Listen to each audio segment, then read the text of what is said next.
Assalamualaikum warahmatullahi wabarakatuh. Selamat pagi sahabat BDK Malang. Bertemu kembali dengan saya Mbak Retno dalam Cangkruk BDK Malang. Bincang ringan keuangan negara. Apa kabar sahabat BDK Malang? Semoga semua dalam keadaan sehat. Harus ya, sehat, sehat, dan sehat. Sahabat BDK Malang, pada episode kali ini adalah episode yang sangat spesial. Kita akan membahas tentang sumber daya manusia. Nah, telah hadir di studio BDK Malang, yaitu beliau Ibu Widyarini. Beliau adalah Widaiswara Baldikad Keuangan Malang dan sekaligus seorang psikolog yang bukan hanya membawahi wilayah Jawa Timur ya, sudah berkali-kali berada di dalam tingkat BPK atau berada di dalam tingkat Kementerian Keuangan. Nah, baik sahabat BDK Malang, pada episode kali ini seperti saya sampaikan tadi, tema kita adalah tentang pengembangan sumber daya manusia dan kita akan membahas tentang apa dan bagaimana psikotes.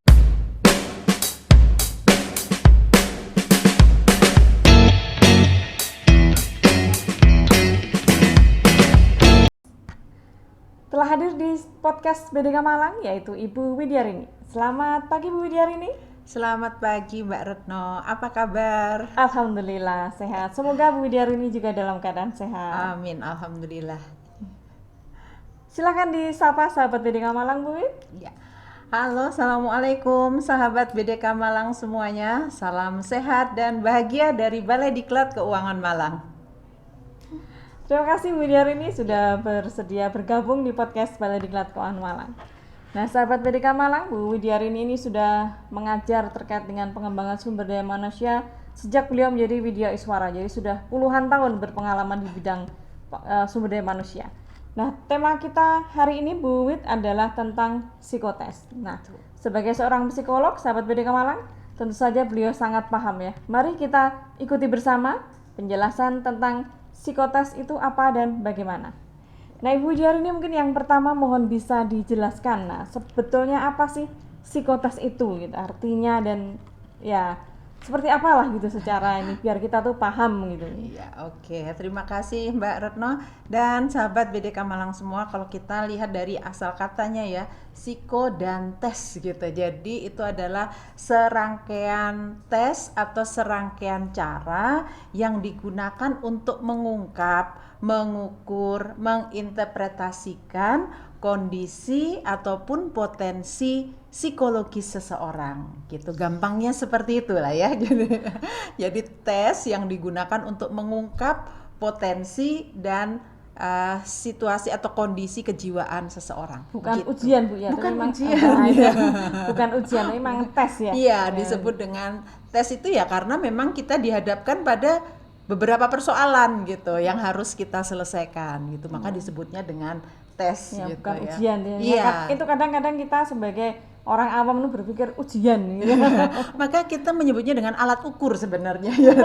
Mengukur gitu. Jadi bukan menguji ya bukan sebenarnya, menguji tapi karena memang untuk memahami tadi ya. Iya, jadi betul. Jadi tepatnya tes, mengukur saya kira ya.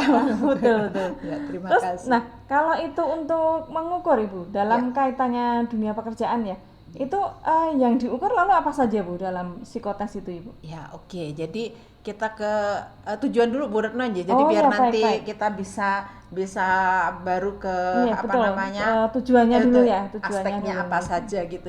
Jadi tujuan dari dilakukannya psikotes itu adalah tadi ya, pertama mengungkap kecenderungan yang dimiliki oleh seseorang atau preferensinya, karakteristik personalitinya gitu ya. Maka saya menyebutnya dengan kecenderungan untuk berperilaku gitu ya. Kecenderungan untuk berperilakunya seperti apa, preferensinya apa, kesukaannya apa gitu ya.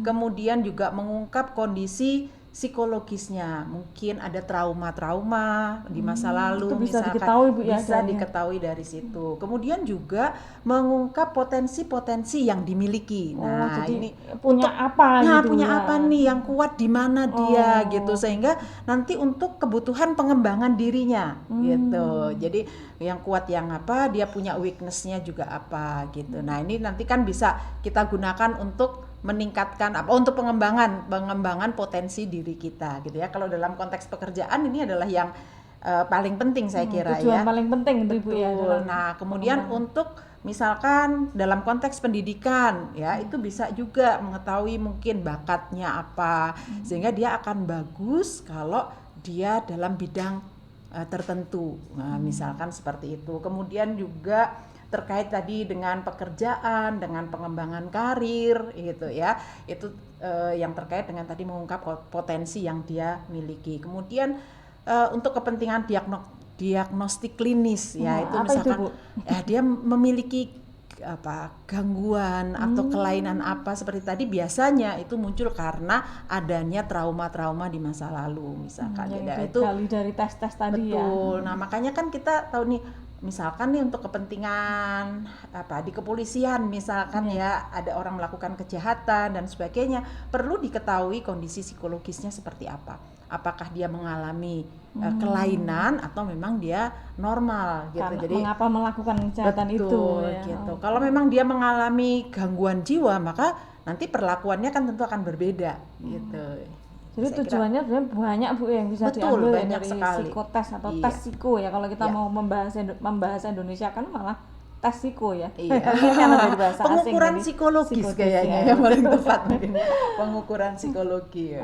Luar biasa ini ya manfaat yang bisa diambil atau tujuannya. Nah, lalu tadi Bu, pertanyaan saya yang selanjutnya, yang diukur apa saja Bu Giza? Apabila itu dalam dunia kerja ya, dalam baik, kita fokus ke dunia kerja aja ya kan. Dunia kerja. Jadi dalam konteks pekerjaan, teman-teman atau sahabat BDK Malang dan juga Mbak Retno, biasanya yang diukur yang pertama adalah aspek intelektual. Nah, di sana ada intelijensi umumnya seberapa, kemudian daya abstraksinya ya, kemudian juga kemampuan berpikir logisnya seperti apa, kemampuan analisa sintesanya juga seperti apa gitu ya. Jadi itu dari aspek intelektualnya ya. Kemudian dari aspek kepribadian, ada motivasinya, kemudian stabilitas emosinya ya, kemudian juga kemandiriannya, kemampuan kerjasama ya yang dia miliki seperti apa, dependensinya. Nah, itu semuanya bisa diungkap dari aspek kepribadian tadi gitu. Kemudian yang ketiga adalah aspek sikap kerja. Jadi bagaimana potensi yang dia miliki terkait dengan kecepatan kerja, ketelitian kerja, kemudian juga keajekan kerja, ada sistematika kerja dan daya tahan dia terhadap tugas-tugas yang mungkin akan dia emban atau yang sekarang dia emban. Nah, kemudian dalam konteks organisasi pekerjaan juga tadi adalah aspek kepemimpinan, Mbak Retno. Ya, jadi itu juga bisa diungkap dengan psikotes. Jadi setidaknya ada 4 nih, sahabat BDK Malang ya. Jadi dari aspek intelektual, kepribadian, sikap kerja dan kepemimpinan gitu. Ya. Manfaatnya sangat besar Bu ya dalam dunia pekerjaan, sehingga hampir bisa dikatakan semua ya, bukan hanya di kementerian lembaga, di pihak swasta pun menggunakan psikotes ya. Bahkan kalau tadi Bu menyampaikan kepolisian di kejahatan, sekarang bahkan untuk mendapatkan surat izin mengemudi ini sekarang juga harus menjalani psikotesnya gitu. Jadi luar biasa, memang penting sekali ya kalau melihat dari tujuannya tadi. Kemudian yang ukurnya juga ada, karena ya intelektualnya seperti apa, kepribadiannya seperti apa, sikap kerjanya, kemudian kepemimpinan ya menurut saya itu penting ya.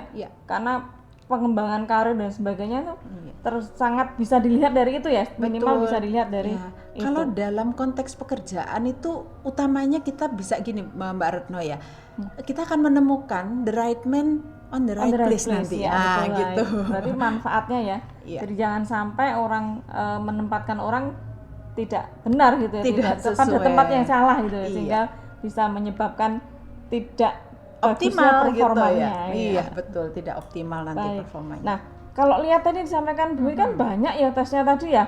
Oh, ada, kalau saya lihat ya mungkin ada dari awal tadi ya, dari bagaimana pribadiannya dan sebagainya, dan yang sudah pernah saya jalani itu kan panjang Bu tes itu. Ada yang sehari, tapi sehari pun pasti dari pagi sampai sore. Betul. Nggak ada yang 1 jam 2 jam, ada yang bahkan sampai 2 hari gitu. Apakah tes itu bisa dipelajari Bu? Apa kita punya, gimana sih caranya gitu biar kita bisa hasilnya bagus gitu istilahnya? Oke, baik. Jadi di dalam psikotes ini kan yang akan kita ukur antara lain potensi dasar dan juga hasil belajar. Nah, Kalau yang hasil belajar, kalau dikatakan bisa nggak dipelajari, bisa gitu ya. Kalau bisa nggak dipelajari tentu bisa gitu ya. Namun nanti bisa menimbulkan bias dalam hasilnya. Jadi kalau kami biasanya di psikolog tuh lebih tepat menyarankan bukan mempelajari, tetapi mempersiapkan gitu, mempersiapkan. Karena juga di luar sana ya sahabat BDK Malang mungkin juga menemukan nih tips lolos psikotes, ada banyak buku iya, betul, seperti ya. itu. Bisa enggak itu dipelajari? Ya bisa ya, tetapi kita harus hati-hati ya, harus hati-hati dalam pengertian kalau sekedar itu memberikan gambaran kepada kita, oh nanti kira-kira disuruh seperti ini, oh kira-kira macam soalnya kayak gini, it's okay gitu ya. Tapi kalau dianggap bahwa seperti contohnya ada bahwa nanti kalau menggambar itu harus menggambar seperti ini harusnya, nah itu kadang menyesatkan justru gitu ya. Dan Maka hasilnya malah nggak bagus gitu ya, hasilnya Bu, ya. malah nggak bagus, malah tidak mencerminkan kondisi keadaan diri kita yang sebenarnya, karena kita berusaha tampil bagus gitu padahal kita sebenarnya nggak seperti itu gitu. Nah itu berbahaya nanti pada interpretasi hasil dan penggunaannya nanti gitu. Gitu Nah karena kan itu menjadi yang seolah-olah gitu ya, karena belajar dulu gitu, Bu, Nah, ya. betul gitu. Jadi perlu kita lebih tepatnya tadi saya bilang dipersiapkan. Nah, dipersiapkan itu bisa persiapan secara mental maupun persiapan secara fisik. Ya, itu menurut saya yang paling bagus seperti itu ya. Harus sehat ya yang jelas, Ya, Bu, ya. betul. Karena Harus panjang sehat. rangkaian tesnya. Kalau tadi Mbak Retno sampaikan dari pagi sampai sore ya, berarti yang pertama sarapan dulu pasti ya. nggak perlu mempelajari sampai malam gitu, akhirnya terlambat bangun, terlambat nyampe ke tempat tes. Nah itu juga sudah bikin situasi psikis yang tidak pas atau situasi psikis yang tidak menguntungkan gitu. Karena ketika kita psikotes atau pengukuran psikologis ini bagusnya kita dalam keadaan rileks, dalam keadaan yang kita itu tidak terburu-buru, tidak cemas dan sebagainya, sehingga ketika kita merespon pertanyaan-pertanyaan itu juga bisa natural, alamiah, spontan. Nah, seperti itu gitu. Nah, kemudian kalau udah selesai psikotes Ibu, kemudian keluar hasilnya. Ya. Nah, itu bagaimana kita menyikapi, kita sebagai pribadi, kemudian juga buat pimpinan, bagaimana menyikapi hasil dari psikotes gitu. Ya, oke, baik. Mbak Retno, seringkali kan kita juga pernah ya, kita sebagai ibu menerima hasil psikotes anaknya gitu ya. Terus kadang kita panik, intelijensi anakku ternyata di bawah rata-rata gitu ya, atau rata-rata bawah gitu, atau sebaliknya, hasilnya anakku ternyata jenius, misalkan kayak gitu. Nah yang pertama, kadang-kadang kita kadang-kadang kita tuh kemudian terjebak dengan hasil yang seperti itu saja gitu ya. Nah ini maka perlu open mind ya, kalau saya menyebutnya itu open mind. Oke lah, misalkan disebutkan angka intelijensinya sekian, kemudian disebut dia berada di bawah rata-rata atau rata-rata bawah gitu ya. Kita tidak perlu kemudian ternyata anakku kok kemampuannya kok tidak sama dengan yang lain, di bawah rata-rata. Ya udah deh, berarti kalau misalkan nilainya jelek ya gimana, memang hasilnya seperti itu. Nah itu yang nggak bener. Ya itu yang nggak bener. Artinya apa? Apapun hasilnya, apakah itu di bawah rata-rata atau sebaliknya misalkan sangat cerdas atau superior atau jenius, itu tetap harus disikapi dengan cara yang bijak gitu ya. Oke, itu adalah potensi ya, potret potensi. Artinya dia bisa berkembang.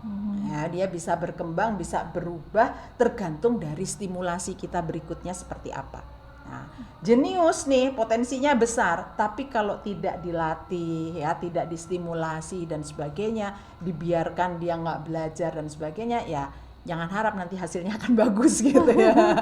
Jadi dan sebaliknya, ketika kita dapatkan intelijensinya kok jelek banget kayak gitu. Saya pernah nih Mbak Retno ya, anak saya tuh nangis gitu, pulang hasil psikotesnya dia nangis, "Bun, maafkan aku ya gitu, karena IQ-ku cuman sekian," kan gitu ya. Loh, terus kenapa memangnya gitu ya dengan angka sekian itu, saya gitu. So, ini semua adalah potret potensi kamu saat ini. Nah sekarang tinggal tergantung bagaimana kamu menyikapinya Nah, jadi yang lebih penting adalah bagaimana kita merespon dengan angka-angka ataupun deskripsi yang ada di situ. Ya, maka sikap pertama tentu adalah open mind. Apapun hasilnya harus kita sikapi dengan sikap yang positif, bahwa itu sebagai sebuah gambaran tentang kondisi psikis pada saat itu, gambaran tentang potensi diri kita pada saat itu. Nah, sekarang tinggal bagaimana kita menyikapinya. Kalau kita menganggap bahwa itu adalah sesuatu nasib, takdir yang udah nggak bisa diapa-apain, ya kita nggak akan bisa berkembang gitu ya. Apalagi kalau itu buat kita kecewa gitu. Betul, kecewa, terpuruk, kemudian ya udah deh, aku belajar kayak apapun juga nggak bakalan sukses karena IQ-ku cuman sekian. Kan nggak itu. Intelijensi hanya salah satu saja. Bahkan Daniel Goleman mengatakan intelijensi itu atau IQ atau kecerdasan intelektual itu hanya 20% saja menyumbangkan terhadap kesuksesan kita, ya. Yang 80% adalah aspek-aspek yang lainnya. Nah, jadi kita bisa kembangkan tuh aspek-aspek yang lainnya tadi, ya, yang jauh lebih besar, jauh lebih potensial, itu yang harus kita gali. Jadi ada yang menonjol, Bu, ya, tetap ya. Betul. Nah, itu kan secara kita pribadi, Bu. Kalau kita sebagai pimpinan misalnya dalam suatu organisasi dengan hasil psikotes yang didapatkan itu, apa yang akan dilakukan, Bu, dengan hasil itu? Oke, baik. Kalau kita sebagai pimpinan kita menerima hasil psikotes anak buah kita seperti itu, maka kita bisa lihat nih potensi yang bagus di dia apa. Nah, gitu. Ibaratnya nih, kalau misalkan dia itu pinter berenang, gitu ya, maka kita akan berikan tugas-tugas yang berkaitan dengan kepinterannya dia di dalam berenang. Nah, gitu. Kalau misalkan dia pinter menonjol dalam berlari, ya kita berikan tugas-tugas atau kita tempatkan dia dalam konteks pekerjaan yang menuntut dia harus berlari. Gitu. Jadi jangan yang dia pinter berenang gitu ya, tapi kita menuntutnya untuk bisa berlari atau bisa terbang. Nah, itu nggak match gitu ya. Jadi ya, Bu, dikenali betul tuh. Menyikapi hasil ini sangat penting ya dalam hasil dari psikotes ini. Baik, Bu Widiarini, terima kasih sekali sudah menjelaskan tentang psikotes kepada sahabat PDK Malang semuanya. Nah, sahabat PDK Malang, dengan pemahaman akan psikotes, mudah-mudahan kita bisa mengambil sikap yang lebih baik lagi. Bagaimana dengan hasil psikotes, barangkali dari anak buah atau dari anak-anak kita sendiri.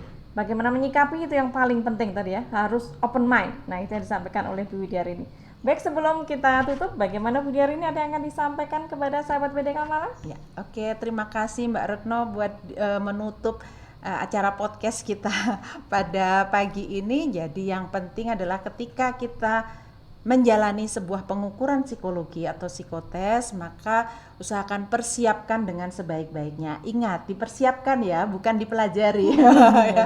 Dipersiapkan dengan sebaik-baiknya, baik persiapan fisik maupun persiapan psikis. Persiapan psikis itu misalkan kita nggak perlu cemas, kita ikuti saja apa instruksinya gitu ya. Kita merespon dengan penuh motivasi, mengerjakan dengan bersungguh-sungguh, itu akan sangat bagus sekali gitu ya. Tidak perlu berusaha tampil beda yang bukan diri kita gitu ya, tapi justru tampillah apa adanya secara spontan sehingga nanti hasilnya akan benar-benar mencerminkan kondisi potensi yang kita miliki. Kemudian yang kedua adalah bagaimana kita menyikapi hasilnya, yaitu yang pertama kita harus open mind, tidak terkungkung dengan hasil yang sudah ada tadi. Yakinlah bahwa potensi yang kita miliki ya akan masih sangat luas untuk pengembangannya gitu ya, masih banyak hal-hal yang bisa kita tingkatkan gitu ya, kan Allah karuniakan ada kelebihan pasti ada kekurangan juga. Nah, kita fokus pada kelebihan yang kita miliki daripada kita meratapi kekurangan kita. Saya kira seperti itu ya. Oke, baik. Sahabat PDK Malang, mudah-mudahan penjelasan dari psikolog kita pada pagi hari ini dari Ibu Widiarini cukup bisa memberikan arti bagi kita akan memahami tentang psikotes dan bagaimana kita menyikapinya.